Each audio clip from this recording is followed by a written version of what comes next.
Assalamualaikum warahmatullahi wabarakatuh. Waalaikumsalam warahmatullahi wabarakatuh. Alhamdulillahillazi anzala al-Qur'an hudan lin-nasi wa bayyinatin minal huda wal furqan. Wassalatu wassalamu ala asyrafil anam wa ala alihi wa ashabihil kiram, amma ba'du. Saudara-saudara kaum muslimin rahimakumullah. Setiap penganut agama di dunia ini mempunyai sesuatu kitab yang dianggapnya sebagai kitab suci. Orang Hindu punya kitab Weda. Orang Buddha punya kitab Tripitaka. Yahudi mempunyai Taurat. Nasrani mempunyai Injil. Penganut Konghucu punya kitab Tao Te Ching. Orang Majusi punya kitab Zen Avesta. Orang kebatinan punya kitab Serat Centani, Hidayat Jati, Darmo Gandul, atau Gatoloco. Sementara kita umat Islam oleh Allah diberikan Al-Quranul Karim. Mengapa kita yakini Quran ini sebagai kitab suci? Pertama, ia bebas dari intervensi dan investasi manusiawi. Ia sepenuhnya, baik isi maupun redaksi, adalah produk dari Allah Subhanahu wa ta'ala. Kita yakini Quran kitab suci karena sampai hari ini belum ada seorang pun yang sanggup membuat seperti itu. Suatu kitab hanya dinamakan suci kalau dia bersih dari investasi dan intervensi manusia. Al-Quran ini sejak turunnya 14 abad yang lalu telah menantang. Wa in kuntum fi raibin mimma nazzalna ala abdina fa'tu bi suratin min misli.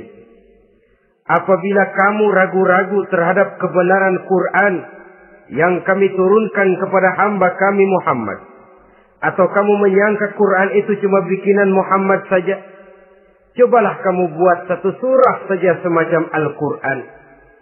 Apabila kamu tidak mampu melakukannya seorang diri, wada'u syuhada'akum, ajak seluruh teman-temanmu. Sejak tantangan ini turun 14 abad yang lalu, sampai hari ini, tidak seorang pun yang sanggup membuat satu surah saja semacam Al-Quranul Karim. Barangkali belum pernah ada yang coba-coba. Sudah. Di antaranya apa yang dilakukan oleh Musailamah Al-Kadzab. Dia mencoba membuat satu surah semacam Al-Quran yang kalimatnya sudah berbentuk bait-bait syair, tapi isinya jauh panggang daripada api. Yang kedua, kita yakini Quran sebagai kitab suci karena isi dan ajarannya sesuai dengan fitrah manusia. Suatu kitab dinamakan suci kalau ajarannya sejalan dengan fitrah manusia. Misalnya, manusia secara fitrah, kalau dia laki-laki, normal nafsu kepada perempuan. Itu fitrah. Perempuan suka kepada laki-laki. Itu fitrah. Kalau ada kitab suci, tapi melarang manusia untuk kawin, kesuciannya perlu diselidiki. Quran kitab suci sejalan dengan fitrah manusia, maka ia menganjurkan manusia yang mampu untuk melangsungkan perkawinan. Contoh lain, secara fitrah manusia perlu makan. Kalau ada kitab suci yang melarang manusia puasa saja siang malam terus menerus, itu kan sama juga nyuruh orang mati. Quran sesuai dengan fitrah manusia. Maka dalam Islam puasa wisol, puasa ngableng, apa itu istilahnya, puasa nyambung, Dari pagi sampai sore, sampai malam, sampai pagi lagi puasa terus. Bukan saja tidak boleh, malah haram hukumnya. Kenapa? Itu bertentangan dengan fitrah manusia. Yang ketiga, kita yakini Quran sebagai kitab suci karena isinya tidak kontroversial. Isinya tidak saling bertentangan satu sama lain. Di ayat manapun, Quran mengajarkan Allah itu Esa. Satu kali dia berkata haram, dia akan tetap berkata haram. Isinya tidak kontroversial. Sebab kalau ada kitab suci, di satu pihak mengajarkan Tuhan Esa, di lain ayat mengajarkan Tuhan 3, di lain ayat lagi mengajarkan Tuhan 4, kitab kacau namanya. Bagaimana suatu kitab bernama suci kalau isinya kontroversial satu dengan lainnya? Dari 3 kriteria inilah kita yakini Quran sebagai kitab suci. Masalah yang akan kita bicarakan pada pertemuan kita kali ini, bagaimana sikap kita terhadap Al-Quranul Karim sebagai kitab suci. Berangkat dari sebuah hadis di mana Rasulullah Sallallahu Alaihi Wasallam pernah memberikan tawaran. Beliau bersabda, "Man ja'ala al-Qur'ana amamahu qadahu ilal jannah, wa man ja'ala al-Qur'ana khalfahu saqahu ilan nar." Siapa yang menjadikan Quran sebagai imam, maka Quran akan membimbing dia ke dalam surga. Tetapi siapa yang menjadikan Quran sebagai makmum, maka Quran akan mendorong dia ke dalam neraka. Pilihan terserah kita. Siapa yang menjadikan Quran sebagai imam, ditempatkannya Al-Quran di depan, dia ikuti petunjuk dan ajaran Al-Quran, maka Quran akan membimbing dia ke surga. Surga dunia, lebih-lebih lagi surga akhirat. Tetapi sebaliknya, siapa yang menempatkan Quran di belakangnya, dia belakangi Al-Quran, dia belakangi perintah dan ajaran-ajaran Al-Quran, dia perturutkan hawa nafsunya dalam kehidupan ini, maka Quran akan mendorong dia ke dalam neraka. Ya, neraka dunia, lebih-lebih lagi neraka akhirat. Pilihan terserah kita. Saya mau tanya, kira-kira Quran dalam hidup kita jadi imam apa jadi makmum? Imam apa makmum? Kalau Quran jadi imam, artinya kita umat Islam jadi makmum. Resiko dan logika tentu. Makmum harus ngikuti imam. Imam takbir, makmum takbir. Imam ruku, makmum ruku. Imam sujud, makmum sujud. Imam tahiyat, makmum tahiyat. Itu namanya Quran jadi imam, kita jadi makmum. Artinya dalam terjemahannya pada kehidupan, kalau merah kata Quran, merah kita kata. Hijau kata Quran, hijau kita bilang. Ke barat kata Quran, ke barat kita pergi. Ke timur kata Quran, ke timur kita berangkat. Halal kata Quran, halal kata kita. Haram kata Quran, haram kita bilang. Itu Quran imam, kita makmum. Nyatanya kadang-kadang kontras. Nyatanya kadang-kadang paradok. Merah kata Quran, hijau dong kata kita. Halal kata Quran, remeng-remeng kata kita. Ke barat kata Quran, ke timur kita pergi. Dalam praktek kita mau jadi makmum, Quran kita suruh jadi imam. Kita sesuaikan Quran dengan selera kita. Mana-mana ayat yang menguntungkan, mana ayat yang sesuai dengan mau kita, itu yang kita baca kuat-kuat. Itu yang kita canangkan ke tengah masyarakat ramai. Tapi manakala Quran itu bertentangan dengan nafsu kita, bertentangan dengan gaya dan kepribadian kita, kita umpetin itu Quran. Kalau kita cuma umpetin lumayan, kadang-kadang kita tuduh Quran ketinggalan zaman. Kita anggap Quran tidak relevan lagi dengan situasi dan kondisi. Kalau sudah begitu, sudah menyeberang terlalu jauh namanya. Saudara-saudara kaum muslimin rahimakumullah.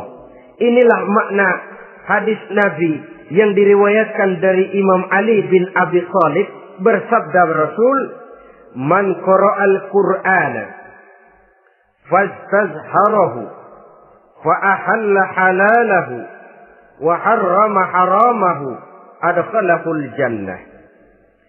Barang siapa yang membaca Al-Quran lalu memperhatikannya, kemudian menghalalkan yang halal dan mengharamkan yang haram, maka Allah akan memasukkan orang itu ke dalam surga. Ya surga dunia, ya surga akhirat. Apabila kita renungi hadis ini, maka untuk berimam kepada Al-Quran ada 3 jalan utama yang harus kita laksanakan. Pertama, dari kalimat man qara'al Qur'an, barang siapa yang membaca Al-Quran. Ini artinya siapa yang ingin menjadikan Quran sebagai imam di dalam kehidupan, jalan pertama yang harus ditempuhnya menanamkan kegemaran membaca Al-Quranul Karim. Al-Quran gharibun fima baina qaumin la yaqra'una. Quran akan jadi asing, Quran akan jadi aneh kalau terletak di tengah rumah orang Islam yang tidak suka membaca Al-Quranul Karim. Jadi langkah pertama, tanamkan kegemaran membaca Al-Quran. Saya tidak menyalahkan kalau remaja kita gandrung kepada Stevie Wonder. Baik kalau mereka senang kepada suara emasnya Michael Jackson atau suaranya Madonna. Tapi kalau sampai harus mengalahkan kecintaan mereka kepada membaca Al-Quran, ini ironi. Sebagai orang tua, kalau anak-anak kita buta huruf Latin, katanya menghambat pembangunan. Bahkan pemerintah saja menggalakkan bebas 3B itu. Buta aksara diantaranya, supaya rakyat bisa membaca huruf Latin. Kalau anak-anak kita buta huruf Latin, katanya menghambat pembangunan. Bagaimana kalau anak-anak kita buta huruf Quran? Jelas saja menghambat proses kesadaran dan kebangkitan dari dunia Islam itu sendiri. Satu contoh ringan. Dulu sebelum pembangunan merata, listrik belum lagi masuk desa, kampung gelap, rumah pakai lampu minyak. Kalau kita masuk kampung, terasa banyak orang Islam. Kenapa? Di rumah sebelah sana kita dengar anak muda sedang latihan baca rawi. Sebelah sini ibu-ibu sedang selawatan. Di rumah sana remaja sedang baca Quran. Pembangunan maju, listrik masuk desa. Alhamdulillah. Tapi apa yang kemudian terjadi? Proses pergeseran nilai. Setelah listrik masuk desa, radio main kenceng-kencengan. Televisi main gede-gedean. Baca Quran sudah barang aneh, langka. Tengoklah sekarang kalau kita masuk kampung, ada yang remaja sedang baca Quran. Rasanya kok aneh, nggak umum. Sesuatu yang baik malah menjadi nilai-nilai keanehan. Saudara-saudara kaum muslimin rahimakumullah, tanamkan kegemaran membaca. Dalam satu hadis Nabi pesan, nawiru buyutakum bitilawatil Quran. Sinari rumah tanggamu dengan bacaan Quran. Sebab listrik ini cuma bisa menerangi gelap, tapi tidak akan sanggup menerangi hati manusia. Quran produk Allah dibaca dalam segala keadaan, tepat dan pantas. Lihat saja, orang sedih baca Quran, terhibur. Orang gembira baca Quran, tidak lupa diri. Di rumah mewah ada yang baca Quran, bagus. Di gubuk reot di pinggir kali ada yang baca Quran, cocok. Orang kawin dibacakan Quran, bagus. Orang mati dibacakan Quran, tidak jelek. Dalam segala keadaan, in all season, bahasa kerennya, dia pantas dibaca. Saudara-saudara, bahkan orang sakit gigi pun kalau dengar baca Quran, tidak marah. Coba lihat. Dia senang benar lagu Michael Jackson, tapi giliran sakit gigi, coba setelin lagu Michael Jackson. Kalau nggak mencah-mencah, kamu gila apa nggak tahu saya lagi sakit gigi? Tapi coba bacakan Quran, dia pasti tidak marah. Begitu besar daya pengaruhnya. Bahkan Abu Jahal sama Abu Lahab pernah rapat. Kata Abu Jahal sama Abu Lahab, Mas Lahab, gini loh Mas. Kenapa? Ini saya pikir-pikir salah satu yang menyebabkan kenapa saudara kita banyak ikut ajaran Muhammad. Mereka kalau sudah dengar bacaan Quran terpesona. Jadi kita blokir saja. Caranya gimana? Kasih pengumuman kepada Quraisy, jangan sekali-kali mau dengerin Muhammad baca Quran. Kamu juga jangan. Dan kamu, saya pun begitu. Mari kita janji, tidak mau dengar bacaan Quran. Salaman. Pulang ke rumah masing-masing. Dapat 1 hari tahan, 2 hari bertahan, 3 hari, seminggu ke atas. Abu Jahal mulai ada semacam rindu. Kangen pengen dengar ayat Quran. Karena secara pribadi dia mengakui keindahan gaya bahasanya jauh lebih tinggi dari kemampuan penyair Quraisy. Isi ajarannya sangat dalam dan menyentuh segi-segi kehidupan manusia. Gak tahan Abu Jahal kayak dikilikin hatinya. Keluar rumah mindik-mindik, umpet-ngumpet. Ngempet di rumah Nabi. Pengen dengar Nabi baca Quran. Rupanya Abu Lahab sama. Pikir Abu Jahal, Abu Lahab gak bakalan keluar. Abu Lahab berpikir, Jahal pasti di rumah. Dua-duanya bareng berangkat ke rumah Nabi. Cuma yang satu dari sebelah barat, yang satu dari sebelah timur. Ngempet, ketemu di sudut, sama-sama kaget. Jahal, loh kamu Lahab? Iya, kamu ngapain? Lah kamu ngapain? Akhirnya sama-sama malu. Sama-sama tidak bisa menahan diri. Akhirnya sama-sama ngakuin. Bagaimanapun kita harus akui bahwa Al-Quran ini mengandung daya pesona yang sangat luar biasa. Itu dari segi bacaan. Belum lagi dari segi ajaran. Belum lagi dari segi isi. Tanamkan kegemaran membaca Al-Quran. Sampai-sampai Nabi katakan, Innal ladzi laisa fi jawfihi syai'um minal Quran kal baitil kharib. Orang yang dari tenggorokannya belum pernah keluar ayat Quran barang sepotong pun. Belum pernah ngaji barang seayat pun. Itu orang kata Nabi kal baitil kharib. Kayak rumah kosong. Rumah kan kalau kosong biar bagus, mewah, besar, perabotannya lengkap. Kalau kosong, angker. Setan kuntilanak memedi betah benar di situ. Saudara-saudara kaum muslimin rahimakumullah. Dalam satu percontohan Nabi mengatakan begini.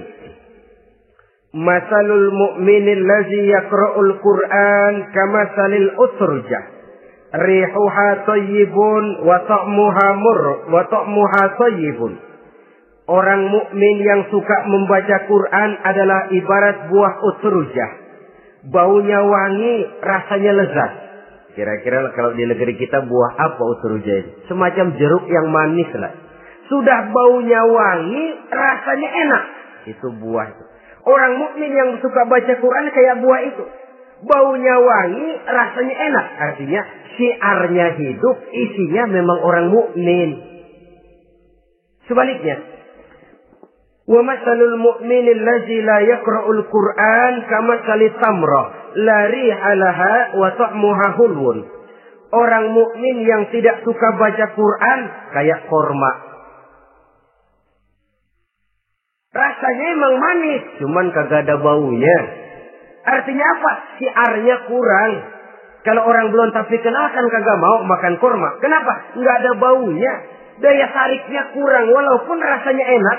Kalau daya tariknya nggak ada, kan nggak ada iklannya, tidak ada siarnya. Itu orang mukmin yang tidak suka membaca Quran. Ibarat buah, nggak ada baunya, walaupun rasanya enak. Orang kurang tergerak, kurang syiar, kurang daya tarik. Sebaliknya, wa masalul munafiq allazi yaqra'ul Qur'an kamasalir raihanah. Rihuha thayyibun wa ta'muha murrun. Orang munafik yang suka baca Quran seperti buah raihanah. Apa itu? Baunya wangi, rasanya pahit. Orang munafik baca Quran kayak buah itu. Baunya sih enak, cuman rasanya pahit. Ya munafik baca Quran. Syiarnya sih lumayan, daya tariknya hebat, isinya munafik. Nah, paling jelek orang munafik yang nggak suka baca Quran. Wa masalul munafiqil ladzi la yaqra'ul Qur'an kamasalil hanzalah. Laisa laha rihun wa ta'muha murrun. Orang munafik yang tidak suka baca Quran seperti buah hanzalah. Sudah enggak ada baunya, rasanya pahit lagi. Kalau buah pacek kali. Udah baunya kagak ada, kalau dimakan bikin orang celeng. Saudara-saudara kaum muslimin rahimakumullah, tanamkan kegemaran membaca Al-Qur'an, karena membaca Al-Qur'an merupakan ibadah yang besar. Bahkan kata Nabi, afdalu ibadati abdi qiraatul Qur'an. Nilai ibadah yang paling baik dari hambaku adalah ibadah membaca Al-Qur'an. Dalam sholat pahalanya lebih besar di luar sholat daripada di luar sholat. Dengan wudu pahalanya lebih besar daripada tanpa wudu. Mengerti pahalanya lebih besar daripada tidak mengerti.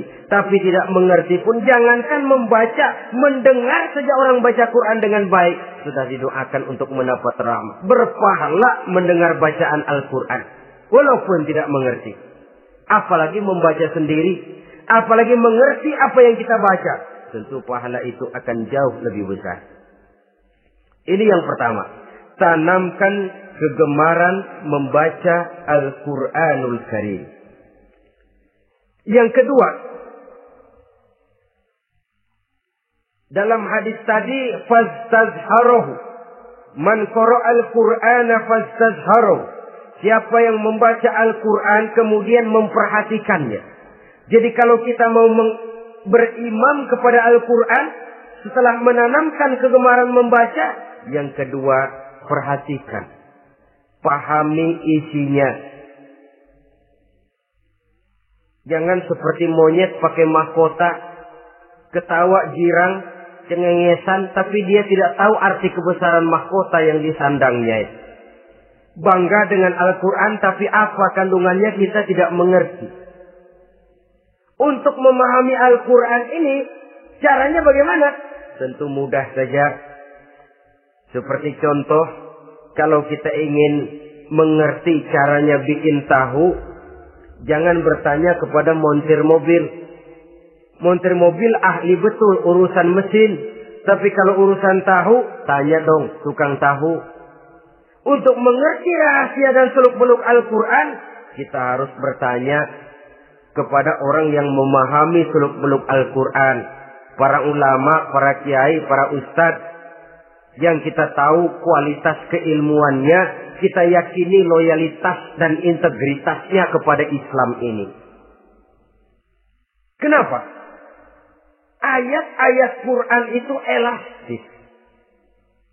Dia dibawa kemana saja mau. Ditafsirkan menurut kemauan orang bisa. Paling celaka kalau yang belajar tidak punya dasar, yang mengajar punya maksud lain. Sesat dan menyesatkan. Yang ngajar punya nafsu ambisi. Yang belajar tikus budek. Yang memang tidak punya dasar apa-apa. Sekali belajar langsung tafsir. Cara wudhu yang baik saja belum ngerti. Cara rukuk dan sujud yang baik saja belum bisa. Yang membatalkan sholat apa ndak bisa, ndak ngerti. Sekali langsung. Enggak, supaya kita langsung saja belajar langsung Al-Quranul Karim. Tidak jelek. Cuma akan lebih baik kalau sebelumnya ada unsur penunjang dari nilai-nilai keilmuan dalam Islam ini. Disinilah perlunya menghidupkan majelis-majelis taklim. Sebab kalau Al-Quran hanya dipahami dan dikutak-kutik menurut maunya rasio saja, kekuatan rasio terbatas. Saya akan khawatir nantinya akan timbul pendapat-pendapat di mana Al-Quran disesuaikan dengan otak. Bukan otak ngikuti Quran, tapi Quran disuruh ngikuti otak. Contoh yang dekat saja. Kalau saudara ngukur kayu pakai meteran, itu kira-kira meteran ikut kayu, apa kayu ikut meteran? Ayo, kira-kira kayu ikut meteran, apa meteran ikut kayu? Meteran ikut kayu. Bagus. Kalau meteran ikut kayu, artinya nggak ada meteran benar di dunia ini. Kayunya kependekan, meterannya dipotong. Kan begitu loh. Meteran ikut kayu namanya. Bukan meteran ikut kayu, tapi kayu yang harus ikut meteran. Otak harus ikut wahyu. Jangan wahyu disuruh ikut otak. Manusia ikut Quran, jangan Quran disuruh ikut manusia. Dan kaum orientalis, ya, orang barat di luar Islam yang mendalami, mempelajari Islam dengan tujuan mencari kelemahan Islam untuk menghantam umat Islam. Itu sengaja mencari ayat-ayat yang mereka kumpulkan untuk menghantam umat Islam. Supaya mereka meragukan Qur'annya untuk kemudian pada suatu saat meninggalkan Qur'an sama sekali. Timbullah pendapat ada ayat Quran yang sudah tidak sesuai lagi katanya dengan situasi dan kondisi. Seolah-olah otak manusia sudah jauh lebih pintar daripada Al-Quranul Karim. Saudara-saudara kaum muslimin rahimakumullah. Inilah yang kita berlindung dari Allah. Sebab secara demikian dengan kata lain kita secara tidak sadar sudah mengurangi kemahamutlakan dan kesempurnaan dari Allah Subhanahu wa ta'ala. Untuk memahami Al-Quran, maka kita harus bertanya kepada ahlinya, mengaji, menghidupkan majelis-majelis taklim. Jangan sampai Al-Quran menjadi awam di tengah masyarakat Islam sendiri. Ini jalan yang kedua, memahami isinya. Sehingga dengan demikian, manakala Al-Quran dibacakan orang, pemikiran kita tidak lagi terpusat kepada kemerduan suara orang yang membaca, tapi tertuju kepada isi yang dikandungnya. Sehingga dalam kondisi semacam itu, boleh jadi tiap kali dibacakan Al-Quran, nilai iman makin tambah. Kita dengar orang baca, Alam tara kaifa fa'ala rabbuka bi ashabil fil. Terbayang oleh kita bagaimana Raja Abrahat dengan pasukannya mau menghancurkan Ka'bah. Bagi Allah cukup menurunkan burung ababil, hancur lebur Abrahat, raja besar dengan seluruh pasukan gajahnya, berantakan dibuatnya cuma dengan burung ababil. Allah Maha Besar, Allah Maha Kuasa. Tambah iman. Kalau tidak, ya seperti yang banyak terjadi. Quran menceritakan azab, kita malah kesenangan. Walakum azabun alim. Kamu akan mendapat azab yang pedih. Kita teriak di pojokan, toyib, toyib. Allah, alhamdulillah. Digambarkan azab malah baik-baik. Bahwa kita suka, kita gemar kepada bacaan Quran dengan suara yang merdu, alhamdulillah. Akan lebih baik lagi kalau kita mengerti apa yang dibacanya. Sebab perintah membaca tersirat makna perintah untuk memahami. Perintah memahami tersirat makna untuk mengamalkan. Dengan kata lain, kita hanya bisa mengamalkan Quran dengan baik kalau kita mengerti isinya. Kita hanya bisa mengerti isinya kalau kita rajin membacanya. Baik membaca yang tersirat, baik membaca yang tersurat dengan petunjuk para alim ulama, para kiai, dan orang-orang yang ahli di bidang itu. Saudara-saudara kaum muslimin rahimakumullah. Inilah jalan kedua. Upayakan memahami isinya. Hidupkan kajian-kajian agama. Hidupkan majelis-majelis taklim. Jangan sampai Al-Quran asing di hati kita sendiri. Jangan sampai kita awam terhadap makna kandungan dan ajaran Al-Quran. Sementara kita yakini bahwa dialah yang akan bisa membimbing kita menuju kebahagiaan sejak dari dunia sampai ke akhirat nanti. Jalan ketiga untuk berimam kepada Al-Quran, setelah menanamkan kegemaran membaca, lalu berupaya memahami isinya, yang ketiga adalah mengamalkannya dalam kehidupan, sesuai dengan kemampuan yang kita miliki. Quran tidak akan membawa berkah Kalau ajaran yang terkandung di dalamnya kita baca, tapi kemudian kita injak-injak dalam praktek kehidupan. Quran mengatakan riba haram, tapi praktek kita dalam hidup malah senang betul kepada riba.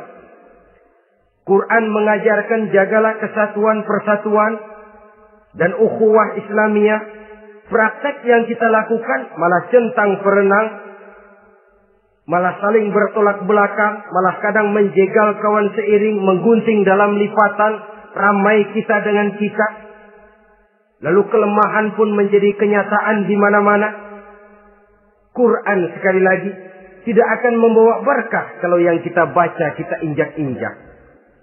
Tentang pengamalan Al-Quran ini, Allah Subhanahu wa ta'ala mengklasifikasi manusia dalam firman-Nya. Tsumma awrasnal kitaba allazina istafaina min ibadina. Kemudian kami wariskan Al-Quran ini kepada hamba-hamba kami yang kami pilih. Ya Allah, coba saja kita lihat ayat ini. Quran kitab pilihan, diberikan kepada umat pilihan, yaitu kita-kita ini. Lalu bagaimana umat pilihan ini setelah menerima Al-Quran? Terbagi dalam 3 kelompok besar. Pertama kata Allah, faminhum zalimun li nafsihi. Di antara mereka ada yang setelah menerima Al-Quran kemudian zalim kepada dirinya sendiri. Artinya hanya mulutnya saja yang menerima Al-Quran, tapi perbuatannya menginjak-injak Al-Quran. Orang semacam ini tidak zalim kepada Allah, tidak zalim kepada Rasulullah, tetapi orang semacam ini zalim kepada dirinya sendiri. Dia terima Quran dengan mulutnya, tapi dia injak-injak Quran dengan perbuatannya. Na'udzubillah summa na'udzubillah. Kelompok yang kedua, faminhum muqtasid. Di antara mereka ada yang setelah menerima Al-Quran lalu muqtasid. Muqtasid ini 50-50. Ngambil jalan tengah. Ajaran Quran dipakai, ajaran setan dikerjain. Artinya juga perintah Quran oke, larangan Quran ho-oh. Saudara-saudara, malaikat bingung bagaimana monternya nih anak ini. Perintah Quran dikerjain, larangan Quran juga dikerjain. Ini muqtasid. Nah, yang ideal adalah golongan yang ketiga kata Allah, wa minhum sabiqun bil khairati biiznillah. Di antara mereka ada lagi yang setelah menerima Al-Quran lalu berlomba-lomba melaksanakannya, berlomba-lomba mengamalkan kebaikan, dan itu hanya bisa terjadi biiznillah, dengan izin dari Allah. Hidayah, saudara-saudara. Berapa banyak orang yang mengerti Quran tapi hidupnya jauh dari cahaya Quran.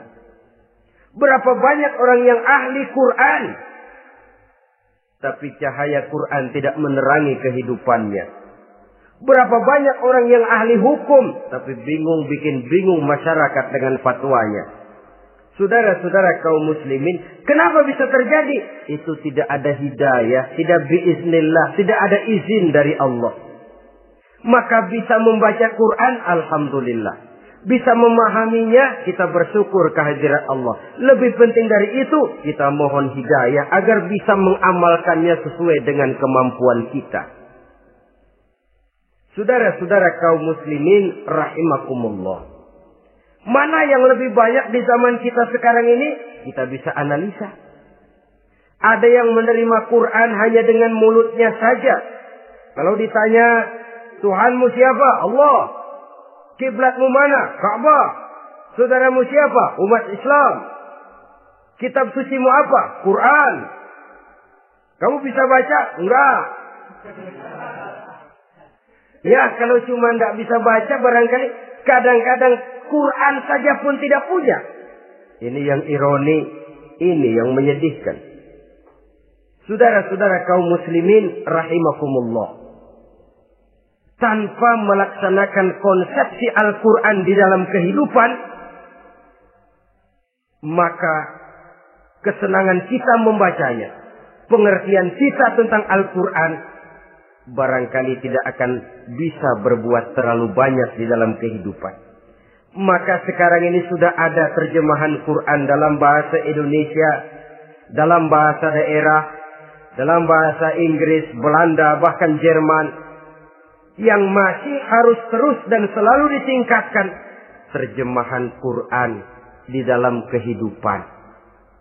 Dengan kata lain, kita umat Islam menunggal dengan Quran kita. Jangan cuma jadi kebanggaan Islam tinggi, tidak ada yang lebih tinggi dari Islam. Quran kitab suci, tidak ada yang bisa menandinginya. Qurannya, tapi umatnya. Kadang-kadang kita ini jauh panggang daripada api. Kita bersyukur musabaqah tilawatil Quran dihidupkan dengan biaya bermiliar rupiah. Sejak dari tingkat kelurahan, kecamatan, wali kota, provinsi, sampai kepada tingkat nasional. Untuk menanamkan kegemaran membaca Quran. Setelah itu, hendaknya diadakan peningkatan dengan upaya memahaminya. Sehingga pada suatu saat, boleh kita adakan musabaqah pengamalan Quran. Hadiahnya sudah langsung dari Allah sendiri. Ini yang kita perlu berlomba. Berlomba mengamalkan ajaran Quran. Sabiqun bil khairat. Berlomba mengamalkan ajaran-ajaran Al-Quranul Karim. Nah, oleh karena Al-Quran ini dalam bentuknya yang umum kadang-kadang hanya menjelaskan satu persoalan secara global, kita memerlukan tuntunan sunnah dari Rasulullah Sallallahu Alaihi Wasallam. Umpamanya, Quran hanya mengajarkan aqimis sholat, dirikan sholat. Caranya bagaimana? Tidak ada cara sholat dalam Quran. Dari mana kita tahu cara sholat? Dari sunnah. Itu sebabnya selain Al-Quran sebagai sumber utama, kita memerlukan sunnah. Bahwa sholat pakai takbiratul ihram di Quran tidak ada. Bahwa sholat pakai tahiyat dalam Quran tidak ada. Jadi kalau orang cuma Quran saja, tidak ada sunnah itu, ya bagaimana kita bisa sholat?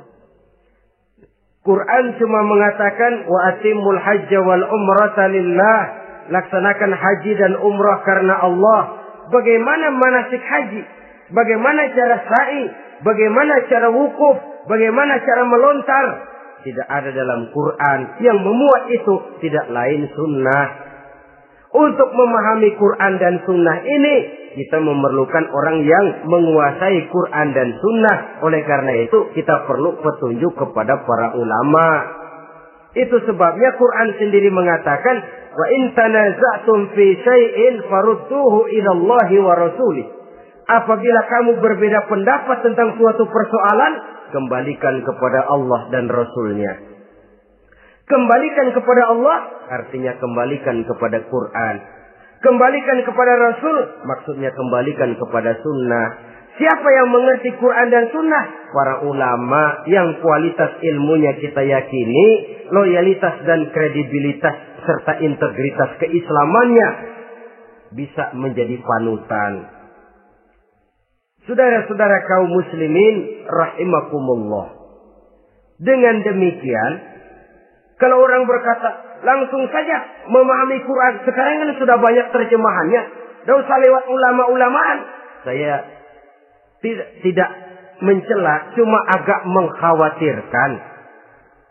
Kalau dia memahami Quran cuma sekedar lewat terjemahannya saja, sangat mungkin jadi dia bisa salah paham.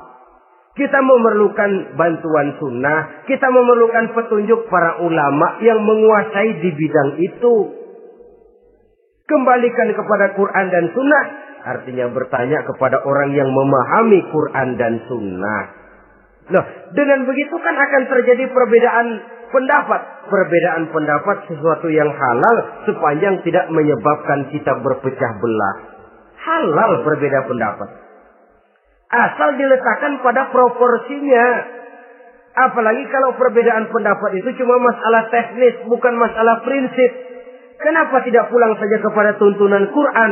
Lana a'maluna walakum a'malukum. Kami akan mengamalkan amalan yang kami yakini benarnya.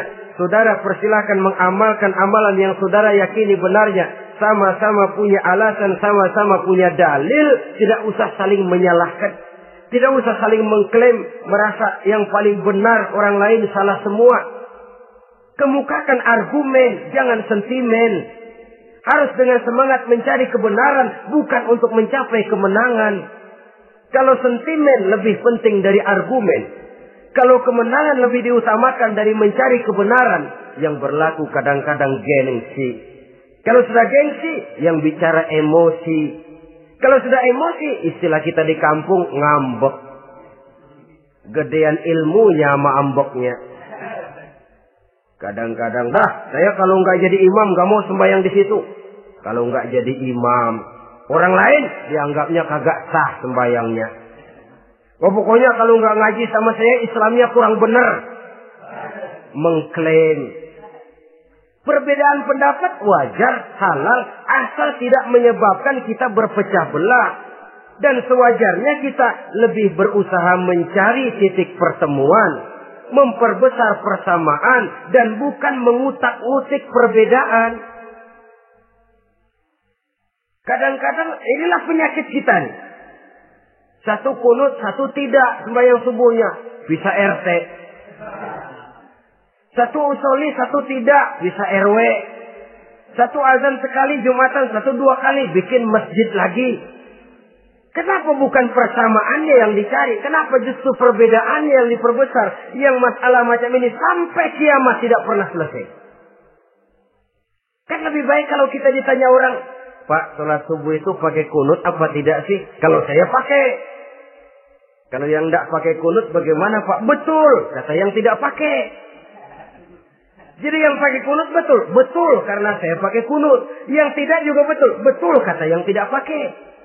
Kalau yang kunut betul, yang tidak kunut betul. Lalu yang salah yang mana Pak? Yang salah yang subuh nggak sembahyang. Lebih objektif, proyek garapannya ada, umat tidak berpecah belah. Ini yang konyol, kadang-kadang khutbah Jumat pakai membongkar khilafiyah, menghantam tahlil, menghantam kunut.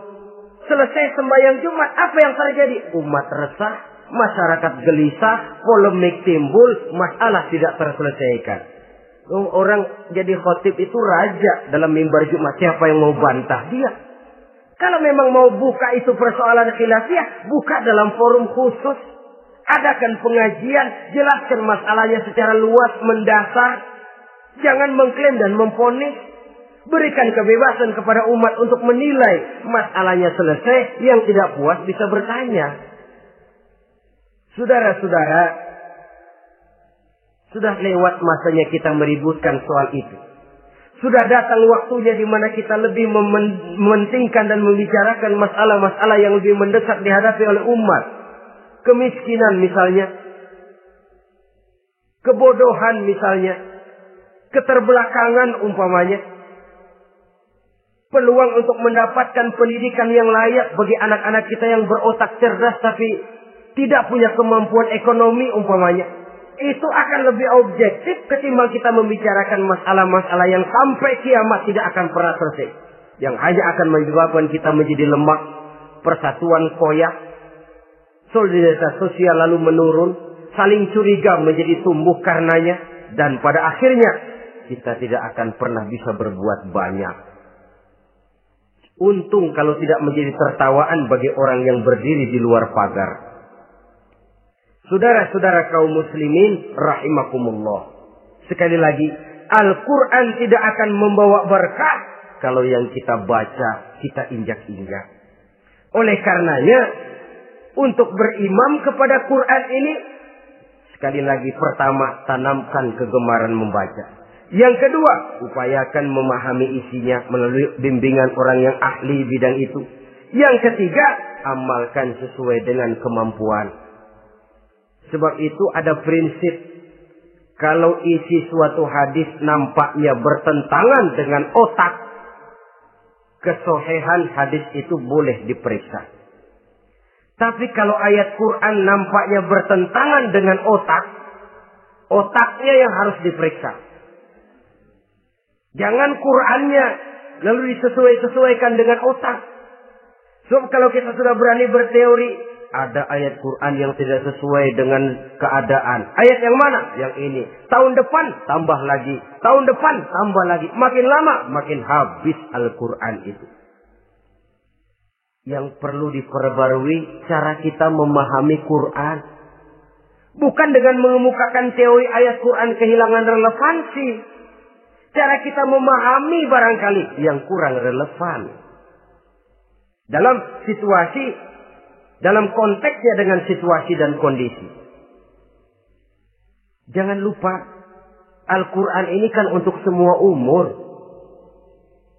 Dia bisa dipahami secara filosofis. Dia bisa dipahami dengan kacamata orang awam. Tingkat kemampuan berpikir orang tidak semuanya sama. Kalau semua orang kita mau ajak berfilsafat, merenung dalam-dalam, menerawang tinggi-tinggi, ialah buat mereka yang terjangkau oleh perguruan tinggi. Tapi buat saudara-saudara kita, pedagang-pedagang kecil, petani di desa-desa terpencil, remaja-remaja yang jauh dari sentuhan teknologi canggih, sanggupkah mereka berpikir filosofis? Sementara mereka merupakan bagian terbesar dari kondisi umat ini.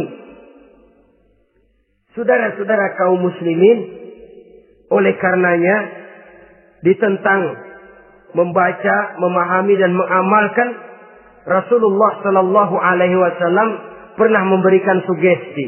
Beliau bersabda, "In aradtum aisas su'ada," apabila kamu menginginkan kehidupan yang bahagia, hidup seperti hidupnya orang-orang yang bahagia.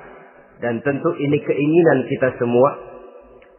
Wa mautas syuhada, dan menginginkan mati sebagai matinya para syuhada, para pahlawan pembela agama, orang yang mati syahid. Wah, ini sudah tidak duanya ini. Hidup mulia, mati syahid. Dapat dua-duanya. Wan najata yaumal hasri, dan ingin mendapat keselamatan pada hari hasyar, hari pengumpulan manusia di padang mahsyar. Wazilla yaumal harri, dan mendapat perlindungan dari Allah pada hari yang sangat panas. Wal huda minadh dhalalah, dan mendapat petunjuk dari kesesatan. Nah, ini keinginan semua orang. Kan yang kita cari apa sih? Hidup bahagia. Biar tidak kaya asal bahagia, sudah enak. Lalu apa lagi? Matinya sebagai syahid. Kemudian di hari pengumpulan nanti mendapat keselamatan. Lalu pada saat orang lain kepanasan kita mendapat perlindungan. Kemudian orang lain kebingungan kita mendapat petunjuk. Kalau ini yang diinginkan kata Nabi, resepnya fa'adimu qiraatal Quran. Maka lazimkan, biasakan olehmu membaca Quran. Tidak ada terlambat. Idealnya memang dari kecil, sebab lidah kalau sudah kaku berat. Disuruh baca innallaha laghaniyun hamid. Lidahnya berat. Innallaha lampuniyun hamid. Lampuniyun. Laghaniyun jadi lampuniyun. Lidah itu kalau sudah berat ya memang berat. Disuruh baca ya bani Israel. Lidahnya berat. Ya bini Siroil. Jadi ya bini Siroil. Saudara-saudara, idealnya memang dibiasakan dari kecil supaya lidah itu ringan. Kalau tidak ada istilah terlambat. Saya malu Pak, belajar alif-alifan udah gede. Ya jangan alif-alifan, alif beneran. Alif-alifan kapan bisa ya? Alif beneran yang dipelajari.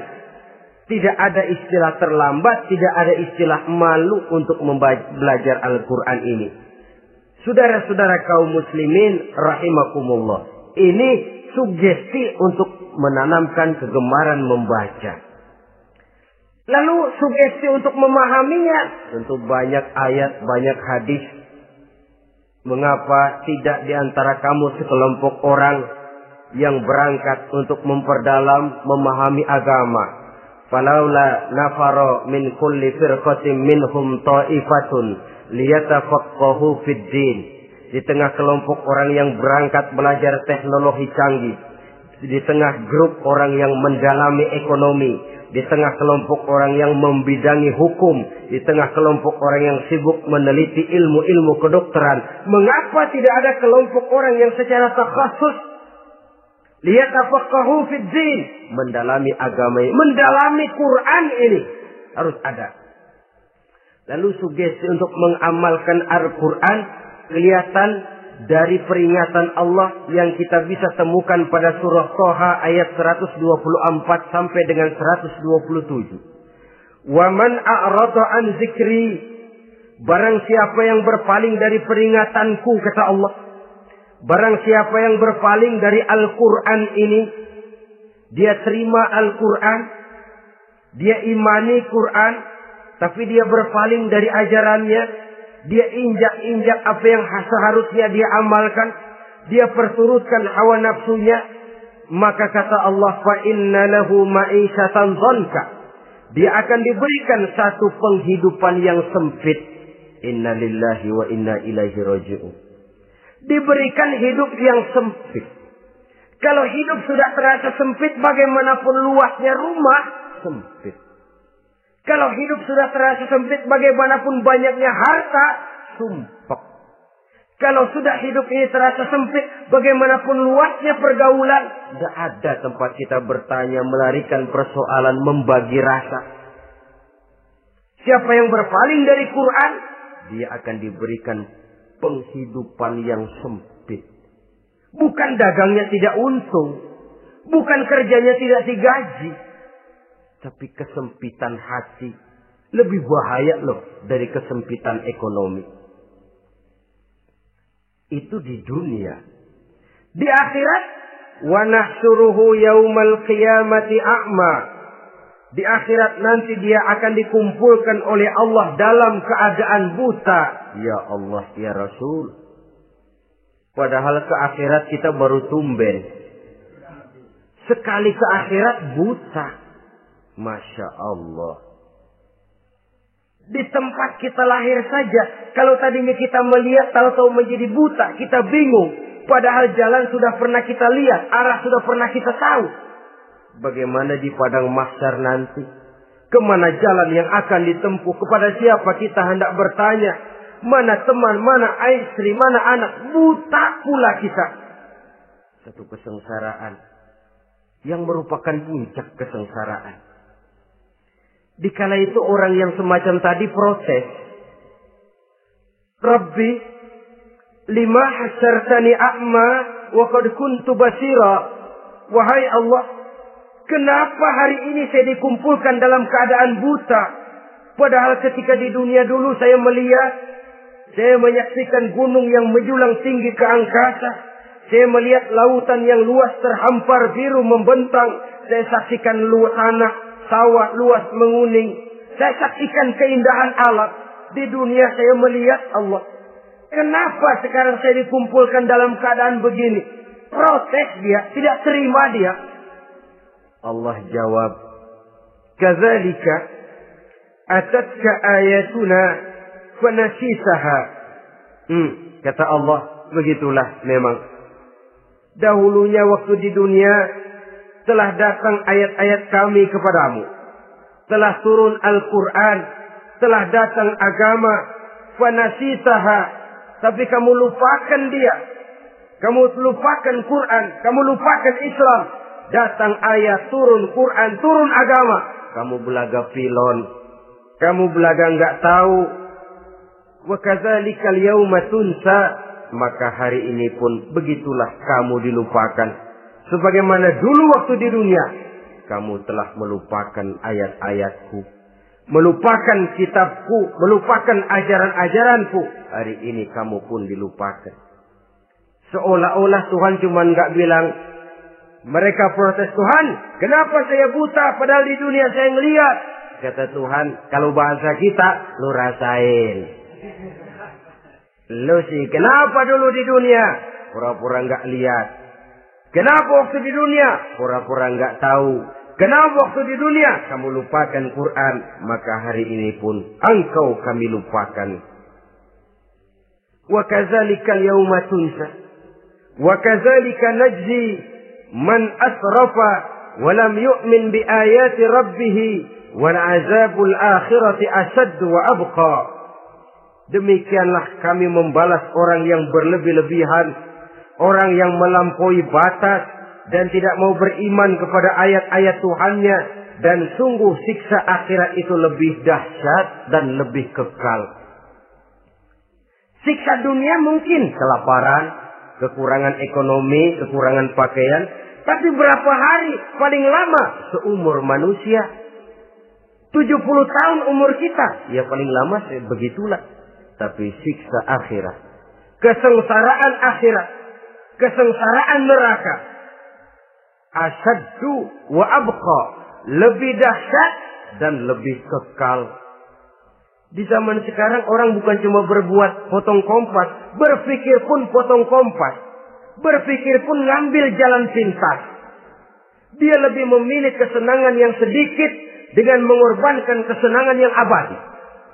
Dia mengejar surga yang sebentar dengan menghancurkan surga yang kekal.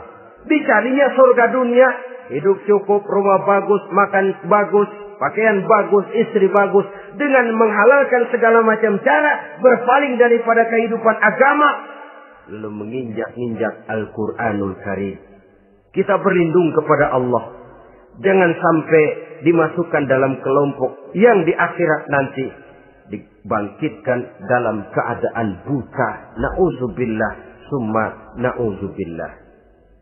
Di sini kita terkesan dengan apa yang dikatakan Sayyid Muhammad Abduh, al-Islam mahjubun bil muslimin.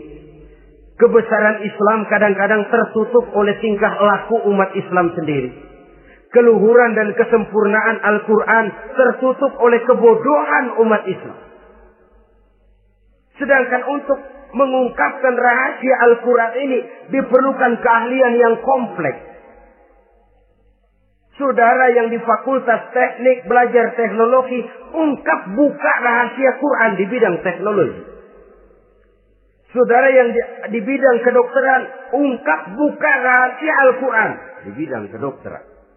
Saudara yang ahli geologi, pelajari struktur kulit bumi dengan mengungkap rahasia Al-Quran. Sehingga pengkajian kita tentang teknologi, pengkajian kita tentang angkasa luar, pengkajian kita tentang anatomi manusia akan berakhir kepada subhanaka ma khalaqta hadza batila. Ya Allah, tidak satu pun yang Engkau ciptakan ini sia-sia. Perut bumi mengandung minyak, timah, kekayaan yang berharga untuk manusia. Mempelajari angkasa luar bisa memahami musim dan menyelamatkan manusia. Mempelajari rimba belantara, teknologi canggih, akhirnya akan memperkuat nilai-nilai iman. Menerjemahkan ajaran Quran lewat disiplin ilmu yang kita kuasai masing-masing, untuk kemudian bekerja sama bahu-membahu dalam rangka mengimani Al-Quran, mengamalkan Al-Quran, dan mengawal keluhuran Al-Quranul Karim yang atas dasar tuntunannya kita hidup, untuknya kita berjuang, dan dalam bimbingannya kita ingin kembali menghadap Allah Subhanahu wa Ta'ala. Inilah pertemuan yang singkat ini. Mudah-mudahan kita diberikan kekuatan oleh Allah untuk berimam kepada Al-Quran, menjadikannya sebagai pedoman utama di dalam kehidupan kita. Terima kasih atas segala perhatian. Mohon maaf atas segala kekurangan. Usikum wa nafsi bitaqwallah. Wassalamualaikum warahmatullahi wabarakatuh.